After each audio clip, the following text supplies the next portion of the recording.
Hello viewers and welcome to the channel Let's Talk Cricket.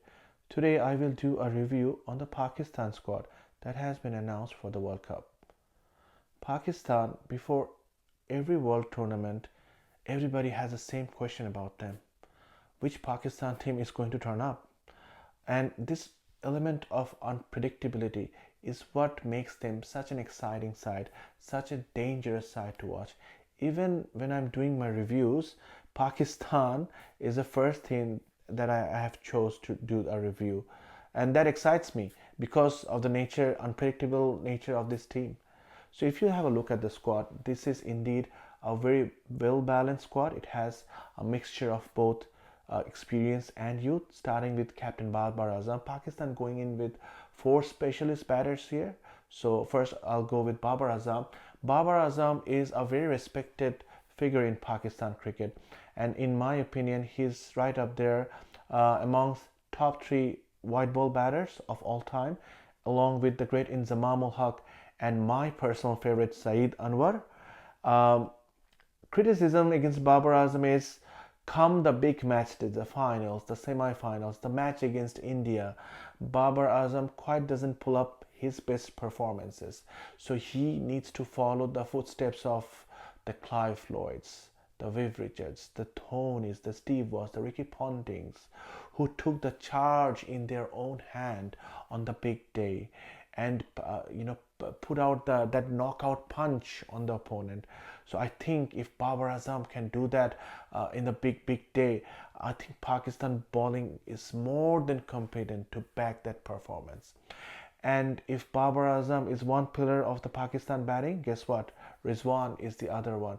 Rizwan has been an extraordinary find for Pakistan cricket for the last 4 or 5 years. Babar and Rizwan are the only two players featuring in top 5 ICC T20 batting rankings. Rizwan's recent performance has been extremely prolific.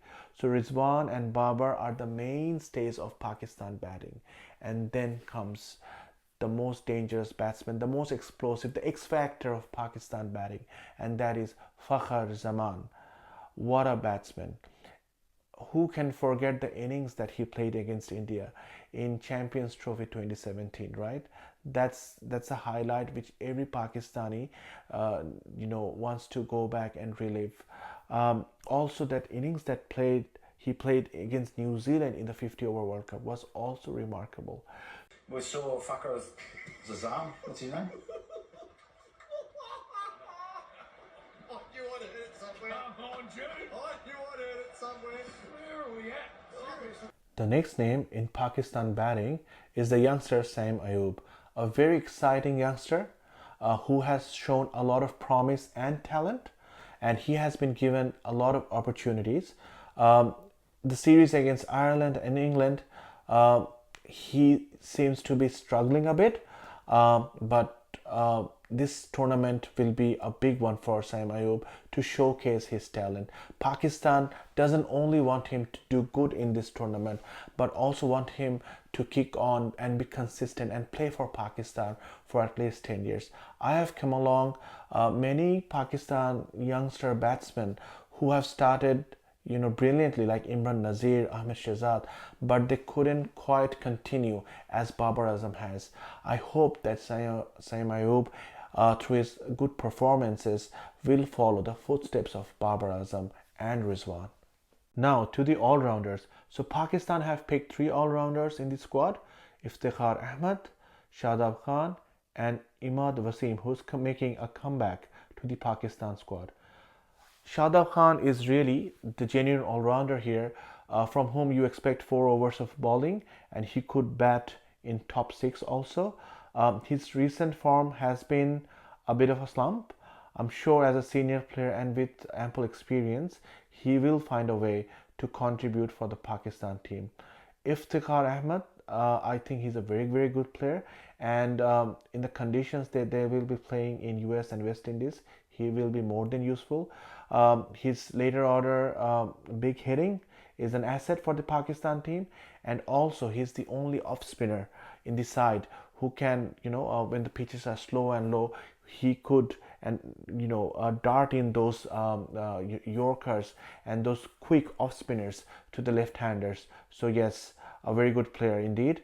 The other one who is making a comeback is Imad Wasim, a power pack performance in the PSL final, taking 5 wickets and also scoring very important runs to take his team home in the final of the PSL. Imad Wasim has been a consistent performer since he got in the side, and I'm sure that he will have a big role in Pakistan's bowling and later order batting as well. Then to the wicket keepers, Usman Khan and Azam Khan. This is the one controversy that the Pakistan is facing in their World Cup selection. The selection of Azam Khan. Recently, in an interview, Shahid Afridi said, "You should keep Azam Khan away from a cricket field because it's not because of his performance as a batsman, but more so because of his fitness." And Shahid believes the pitches in this World Cup, it's going to be slow and low. So in England and Ireland, Azam is getting a decent enough carrying, but when the pitches are slow and low, you need to be more fit to collect those balls and to hold on to those difficult catches. So I think that's what Shahid Afridi said, and after saying this, he also said that he doesn't want to say anything bad about youngsters. So that's being Shahid Afridi, that's the Lala that we know. But anyways, this is a matter of concern whom to play, but Pakistan have options, so they can use Azam Khan as a floater. But I think Pakistan would want to start off with Usman Khan because he has been the more conventional batter who can also run in harder and keep the wicket on the slow and low pitches as well. So I think Pakistan will start the matches, earlier matches, with Usman Khan in the starting 11. Now to the best part of Pakistan squad, Pakistan's bowling. Pakistan have picked 6 specialist bowlers in their squad, and one of them is a leg spinner, Abrar Ahmed. But 5 of them are pacers. Most of the teams have picked 4 seamers, but Pakistan going in with 5 seamers. Of course, they have injury concern. Haris Rauf coming back from injury. Shaheen Shah Afridi, we all know, is injury prone. So just keeping up that backup. But boy, oh boy, let me tell you, Pakistan's bowling on paper looks really scary. So those 3 bowlers which has featured in last 3 ICC tournament, which is Haris Rauf, Shaheen Shah Afridi and Naseem Shah, 3 of them are in good form, especially Naseem Shah, and the return of the king himself, yes, Muhammad Amir. What an exciting talent. What a comeback that everybody's waiting for. Is that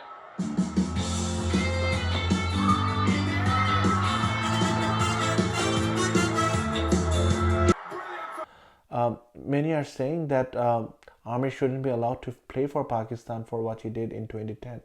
But I think if somebody has served his sentences and have gotten the punishment that he deserved, then after the punishment, people shouldn't be talking about that issue anymore. His skills are extraordinary, and what he can do with the ball is something that makes this game more appealing for the viewers to watch. Although Amir, after making the comeback, he seems to be struggling. The wickets column is missing. He's not taking wickets. He's not containing the runs also. But what you can be assured of that come the big match day, he can do something similar, which he did again in the Champions Trophy final. Look at Mitchell Starc. He started so poorly in the IPL, and everybody was comparing with him the Indian bowlers which has been bought for 1 crore, 2 crore, that what performance are they delivering? And Mitchell Starc is giving away 50 runs in 3 overs without any wicket for 24 crores. What has Kolkata done? But look at the semi-final. Look at the final, what he done. He bowled an unplayable ball in the final to Abhishek Sharma, and that set the tone of the match. You can expect Ahmed to do the exact same thing which has been missing in the last two knockout matches of Pakistan's 2020 World Cup campaign and 2022 World Cup campaign. Looking back at the squad again, it has a lot of flexibility, so they can play different combinations. So they can go with 4 batsmen, 3 all-rounders, 1 wicket-keeper and 3 seamers. And if need be, they can exclude 1 batter or 1 all-rounder, and they can include that extra seamer or the spinner Abrar Ahmed in pitches which demands that combination. So overall, very good squad. Pakistan played their first match against USA in Dallas, and the next match is a big one on 9th of June, which is against India in New York. If you look at the group that Pakistan is in, I would say this is the group of death, because you have India there, who are equally a great team, and then you have the dangerous USA. We only found out after USA beat Bangladesh in a series 2-1. Although Bangladesh played poorly, but you have seen the batting from USA, you have seen the bowling, their fielding, and this is serious cricket. So the teams, both India and Pakistan, they need to take USA seriously. Given the weather, given the circumstances, anything can happen in a T20 game. So you always want to be watchful. And of course, Pakistan has to watch out that game, the last group game against Ireland, and that could well be a knockout game from Pakistan. Pakistan, the scars of 2007 50 over World Cup is still there. Pakistan shouldn't forget what Ireland did to them then, and the same can happen during this World Cup as well. But overall, I think Pakistan, do I see Pakistan in the final 4? Yes. Do I see Pakistan in the final? Perhaps yes. So I think Pakistan, in the World T20 tournaments, has been a very good team. In 2020 edition of the World T20, they made it to the semi-finals, only losing against that brilliance of Matthew Wade in the penultimate over. He hit 3 sixes against Shaheen Shah Afridi. In the last T20 World Cup, they were almost down and out.